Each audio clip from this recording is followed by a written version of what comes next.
Azərbaycan ordusunun hazırlıq səviyyəsi yüksəkdir. Azərbaycanın Ali Baş Komandanı Heydər Əliyev bu fikirdədir. Dəfələrlə demişəm ki, Azərbaycanın güclü ordusu var. Son zamanlar əhalidə yaranmış müharibə əhval-ruhiyyəsinə toxunan Prezident Heydər Əliyev Ermənistana qarşı müharibəyə başlamağın çətin olmadığını deyir. Bilirsiniz, indi müharibənin başlaması elə bir şey deyil ki, müsbət müharibə başlayacaq.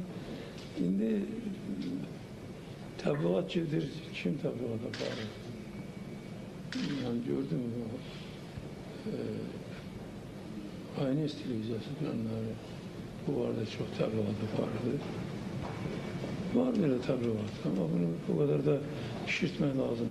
Jurnalistlərin suallarına cavab verən Prezident Əliyev Ermənistan Rusiyadan silah almasına da münasibətini bildirdi.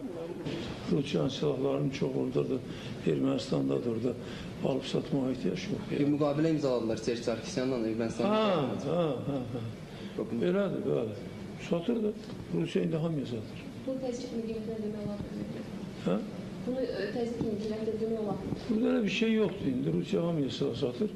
İstəsək bizə də verəcək, satacaq. Ermənistan Prezidenti Robert Koçaryanla təkbətək görüşəcəyini xatırladan Prezident Heydər Əliyev bu danışıqların Minsk qrupunun həmsədrləri ilə davam etdiriləcəyini də istisna etmədi. Zəmin Əliyeva, Fidan Quliyeva, Emil Babaxanov, ANS.